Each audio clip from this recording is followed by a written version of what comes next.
سامحني يا فارس، يا ريتني كنت أنا يا ابني بدالك.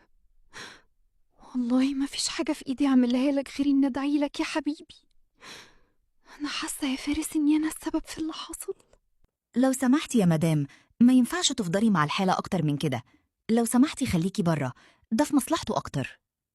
حاضر، ما تخافيش يا حبيبتي، إن شاء الله فارس هيبقى بخير ويكبر وتوديه المدرسة بإيدك وتجيبيه. إن شاء الله ربنا مش هيخسرك يا حبيبتي. أنا خايفة أوي يا ماما، أنا لو فارس جراله حاجة مش هسامح نفسي أبدا. والدكتور بيقولي إن هو تعبان بسبب إني اتأخرت، كان مفروض يجي المستشفى قبل كده. السخونة أثرت جدا على المخ وحالته صعبة. ليه عملت كده يا أحمد؟ دي غلطتي إني دخلتك البيت وأمنتك على نفسي. أنا بجد مصدومة فيك يا أحمد، أنت ليه عملت فيا كده؟ أنا ما كنتش عايزة كده. غلطتي أنا ولا غلطتك انتي اللي فضلتي تقربي عليا وتحسسيني بحاجات انتي عارفة ان هي ناقصة عندي زينة عشان اقرب لك اكتر واحبك. دلوقتي بتلومين انا؟ ما ترني يا بنتي على أحمد جوزك، خليه يجي يشوف ابنه. يا ماما أنا برن عليه من بدري مش بيردوا، مش عارفة ليه، وبصراحة قلقانة قوي. خير يا زينة، في ايه؟ فارس تعبان؟ انتي في ايه مستشفى؟ طيب انا جاي حالا. انت رايح فين يا أحمد وتسيبني؟ انت مش هتتحرك غير لما تشوف لي حل في المصيبة اللي أنا فيها. أحمد ما تتخلاش عني أرجوك. لين، أنا لازم أروح لزينة دلوقتي. فارس لسه تعبان في المستشفى ومش وقته الكلام ده خالص. هبقى أكلمك بعدين. القعدة هنا مفيش فيها اي فايدة. انتوا مفروض دلوقتي تروحوا البيت، واحنا هنطمنكم بالتليفون على حالة الطفل. ان شاء الله تكون مستقرة.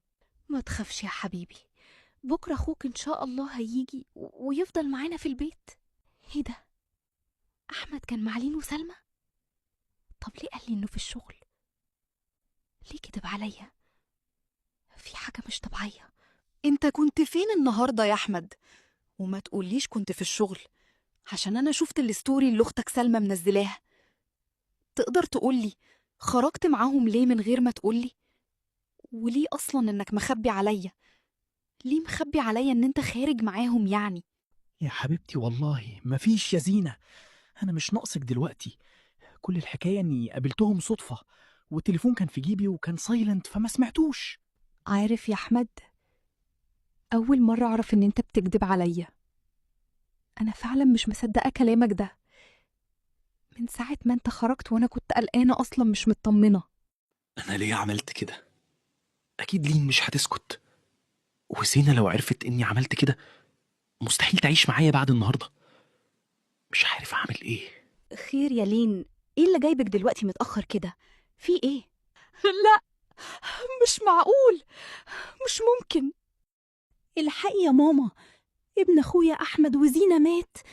أحمد لسه مكلمني دلوقتي ومنهار قوي. يلا بسرعة عشان نروح له. يلا يا زينة عشان نروح يا حبيبتي. يا ماما أنا مش هروح وأسيبه، أنا هفضل هنا معاه. روحي انتي وما تقلقيش عليا، طول ما أنا جنبه أنا كويسة.